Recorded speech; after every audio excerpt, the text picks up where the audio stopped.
ಆಚಿ chilli powder ಸಖತ್ ಖಾರ ಬಣ್ಣ ಮತ್ತು ರುಚಿ ಆಚಿ ಚಿಲ್ಲಿ ಪೌಡರ್. ಮೆಟ್ರೋ ದರ ಏರಿಕೆಯ ಬಳಿಕ ಈಗ ಕುಡಿಯುವ ನೀರಿನ ಸರದಿ. ನೀರಿನ ದರ ಏರಿಕೆ ಮಾಡೋದಕ್ಕೆ ಈಗಾಗಲೇ ತೀರ್ಮಾನ ಆಗಿದೆ. 3% ನೀರಿನ ದರ ಏರಿಕೆ ಆಗೋದು ಫಿಕ್ಸ್ ಅಂತ ಹೇಳ್ತಾ ಇದ್ದಾರೆ. ನೀರಿನ ದರದ ಬಳಿಕ ಈಗ ಮೆಟ್ರೋ ದರದ ಬಳಿಕ ನೀರಿನ ದರ ಏರಿಕೆ ಆಗ್ತಾ ಇದೆ. 3% ಅಲ್ಲಿ 5% ಆಗಿತ್ತು ಮೆಟ್ರೋ, ಇಲ್ಲಿ 3%. ಶೀಘ್ರದಲ್ಲೇ, ಅದಕ್ಕೇನು ದಿನಾಂಕ ನಿಗದಿಯಾಗಿಲ್ಲ, ಶೀಘ್ರದಲ್ಲೇ ನೀರಿನ ದರ ಏರಿಕೆ ಆಗೋದು ಖಚಿತ ಅಂತ ಹೇಳಲಾಗ್ತಾ ಇದೆ. ಆಡಳಿತ ಸುಧಾರಣಾ ಸಮಿತಿ ಪ್ರಕಾರ ನೀರಿನ ದರ ಏರಿಕೆಯನ್ನು ಮಾಡಲಾಗುತ್ತೆ. ಏಪ್ರಿಲ್ 1ರಿಂದಲೇ ನೀರಿನ ದರ ಏರಿಕೆ ಆಗೋದು ಗ್ಯಾರಂಟಿ. ಸೊ ಇದು ಇನ್ನೊಂದು ಹೊಡೆತ, ಇದು 3%.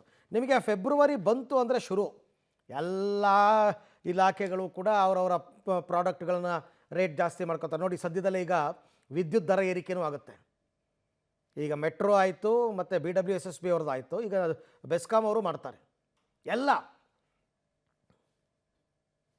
ನೀರಿನ ದರ ಯಾವಾಗ ಏರಿಕೆ ಆಗ್ಬೋದು ಸರ್? ನೀರಿನ ದರ ಕಾಯಮ್ಮಾಗಿ ಏನಿದೆ ಅಷ್ಟರದ ಗೌರ್ಮೆಂಟ್ ಅಪ್ರೂವ್ಡ್ ಪ್ರಕಾರ ಆಗುತ್ತೆ.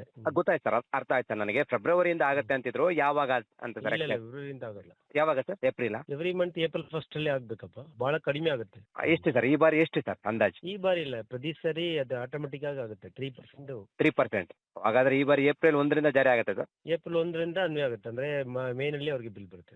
ಯಾಕೆಂದ್ರೆ ಈಗಾಗಲೇ ನಮ್ಮ ಮೆಟ್ರೋ ದರ ಈ ಸೋಮವಾರದಿಂದ ಜಾರಿ ಮಾಡ್ತಾ ಇದ್ದಾರೆ ಸರ್. ಮತ್ತೆ ಈಗ ಬೆಂಗಳೂರಿನಲ್ಲಿ ಸಂಬಂಧ ಇಲ್ಲ ಸರ್, ಅರ್ಥ ಆಯ್ತು. ಆದ್ರೂ ಬೆಂಗಳೂರಿಗೆ ಹೊರೆ ಆಗತ್ತಲ್ಲ ಸರ್, ಹಾಗೆ ಇದು ಬೇರೆ ಆಗ್ಬಿಟ್ರೆ ಕಷ್ಟ ಅಂತ ಹೇಳಿ. ಇಲ್ಲ, ಅಡ್ಮಿನಿಸ್ಟ್ರೇಟಿವ್ ರಿಫಾರ್ಮ್ಸ್ ಕಮಿಷನ್ ಇಂದ 5% ಮಾಡ್ಬೇಕಂತಿದೆ.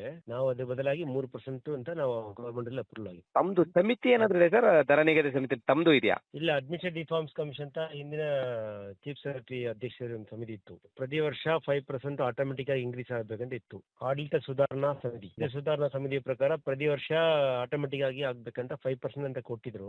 ಆದ್ರೆ ನಾವು ಜನರ ಪರವಾಗಿ ಅದನ್ನ 3% ಅಂತ ಮಾಡಿದ್ದೇವೆ. 3% ಅಂದ್ರೆ ಏನಿಲ್ಲ, ಒಂದು 3 ಪೈಸೆ, ಒಂದು ಬಹಳ ತುಂಬಾ ಕಡಿಮೆ ಆಗುತ್ತೆ. 9% ಇದೆ ನಿಮ್ಗೆ ಸರ್. ನೀರಿನ ದರ ಯಾವಾಗ?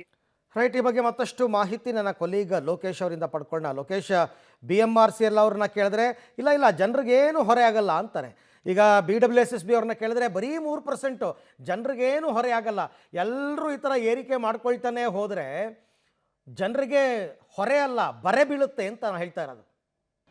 ಖಂಡಿತ ಅರವಿಂದ್, ಜನರಿಗೆ ಇದರಿಂದ ಹೊರೆ ಆಗುತ್ತೆ, ಬರೆನೂ ಬೀಳುತ್ತೆ. ಯಾಕೆ ಅಂತಂದರೆ ಎಲ್ಲ ಇಲಾಖೆಯವರು ಕೂಡ ದರ ಏರಿಕೆಯನ್ನು ಮಾಡ್ತಾ ಹೋದರೆ ಯಾವ ರೀತಿಯಾಗಿ ಜೀವನ ಮಾಡುವಂಥದ್ದು ಈಗ ತುಂಬ ಕಷ್ಟಕರ ಆಗಿರುವಂಥದ್ದು. ಇದರ ಮಧ್ಯೆ ಈಗ BWSSB ಕೂಡ ದರ ಏರಿಕೆ ಮಾಡ್ತೀವಿ ಅಂತೇಳಿ ಮುಂದಾಗಿರುವಂಥದ್ದು. ಪ್ರತಿ ವರ್ಷವೂ ಕೂಡ ದರ ಏರಿಕೆ ಮಾಡಬೇಕು ಅಂತೇಳಿ ಆಡಳಿತ ಸುಧಾರಣಾ ಇಲಾಖೆ ಸಮಿತಿಯವರು ನಿಯಮವನ್ನು ರೂಪಿಸಿದ್ದಾರೆ. ಆ ನಿಯಮದಂತೆಯೇ ನಾವು ದರ ಏರಿಕೆಯನ್ನು ಮಾಡ್ತಾ ಇದ್ದೀವಿ ಅಂತೇಳಿ ಜಲಮಂಡಳಿ ಅಧ್ಯಕ್ಷರು ಮಾಹಿತಿಯನ್ನು ಕೊಡ್ತಾ ಇರುವಂಥದ್ದು. ಏಪ್ರಿಲ್ 1ರಿಂದ 3% ಏರಿಕೆ ಮಾಡ್ತೀವಿ ಅಂತೇಳಿ ಹೇಳ್ತಾ ಇದ್ದಾರೆ. 5% ಏರಿಕೆಯನ್ನು ಮಾಡಬೇಕಾಗಿತ್ತು, ಆದರೆ ಸಾರ್ವಜನಿಕರ ಹಿತದೃಷ್ಟಿಯಿಂದಾಗಿ 3% ಏರಿಕೆ ಮಾಡ್ತಾ ಇದ್ದೀವಿ ಅಂತೇಳಿ ಹೇಳ್ತಾ ಇರುವಂಥದ್ದು. ಕಳೆದ ಬಾರಿಯೇ ದರ ಏರಿಕೆಗೆ ಸಾಕಷ್ಟು ವಿರೋಧ ಆಗಿತ್ತು. ದರ ಏರಿಕೆ ಯಾಕೆ ಮಾಡ್ತೀರ ಅಂತೇಳಿ ವಿರೋಧ ಮಾಡ್ತಾ ಇದ್ರು. ಆದರೂ ಕೂಡ ಅದನ್ನು ಲೆಕ್ಕಿಸದೇ ದರ ಏರಿಕೆಯನ್ನು ಮಾಡಿದ್ರು. ಈ ಬಾರಿ ಕೂಡ ಅದೇ ರೀತಿಯಲ್ಲಿ ಮತ್ತೆ ಬೆಂಗಳೂರಿಗೆ ಹೊರೆ ಆಗುತ್ತೆ ಅಂತ ಹೇಳಿದ್ರೆ ಯಾವುದೇ ತಪ್ಪಿಲ್ಲ. ಈಗಾಗಲೇ ಮೆಟ್ರೋ ದರ ಏರಿಕೆ ಆಗ್ತಾ ಇದೆ. ನೀರಿನ ದರ ಏಪ್ರಿಲ್ 1ರಿಂದ ಜಾರಿ ಆಗುತ್ತೆ. ಮತ್ತು ವಿದ್ಯುತ್ ದರ ಏರಿಕೆಗೆ ಪ್ರಸ್ತಾವನೆ ಕೂಡ ಸಲ್ಲಿಕೆ ಆಗ್ಬೋದು. ಈ ನಿಟ್ಟಿನಲ್ಲಿ ಇವೆಲ್ಲವೂ ಕೂಡ ಏರಿಕೆ ಆಗೋದ್ರಿಂದ ಹೊರೆ ಆಗುತ್ತೆ.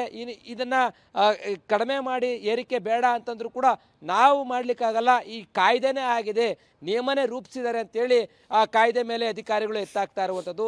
ಈ ರೀತಿಯಾಗಿ ದರ ಏರಿಕೆ ಮಾಡಲಿಕ್ಕೆ ಹೊರಡ್ತಾ ಇರುವಂಥದ್ದು. 3% ಏರಿಕೆ ಅಂತಂದರೆ ಕಳೆದ ಬಾರಿ 1 ಪೈಸೆ ಲೀಟರ್ಗೆ ಏರಿಕೆ ಆಗಿತ್ತು. ಅದರಲ್ಲಿ 3% ಅಷ್ಟು ಏರಿಕೆ ಆಗುವ ಸಾಧ್ಯತೆ ಇದೆ. ಅರವಿಂದ್, ಇದರಿಂದ ಬೆಂಗಳೂರಿಗೆ ಹೊರೆ ಆಗುತ್ತೆ. ಇದು ಯಾವ ರೀತಿ ಪ್ರತಿಕ್ರಿಯೆ ಬರುತ್ತೆ? DCM ಅವರೇನೋ ಮಧ್ಯ ಪ್ರವೇಶಿಸಿ ದರ ಏರಿಕೆ ಮಾಡೋದು ಬೇಡ ಅಂತ ಏನಾದರೂ ಸ್ಟಾಪ್ ಮಾಡ್ತಾರಾ? ನೋಡಬೇಕು ಯಾವ ರೀತಿಯಾಗಿ ನಿರ್ಣಯವನ್ನು ಕೈಗೊಳ್ತಾರೆ ಅನ್ನುವಂಥದ್ದು. ಥ್ಯಾಂಕ್ ಯು ಲೋಕೇಶ್, ತಮ್ಮೆಲ್ಲ ಮಾಹಿತಿಗೆ. ಪ್ರತಿಕ್ರಿಯೆ ಹೆಂಗೆ ಬರುತ್ತೆ ಅಂದರೆ, ದರ ಏರಿಕೆ ಆದರೆ ಯಾರು ಸ್ವಾಗತ ಮಾಡ್ತಾರಾ? ಖಂಡಿತ ಇಲ್ಲ, ಅದನ್ನು ಅಪೋಸ್ ಮಾಡೇ ಮಾಡ್ತಾರೆ. ಬಟ್ ಯಾರೂ ಅವ್ರ ಮಾತು ಕೇಳಲ್ಲ ಅಷ್ಟೇ.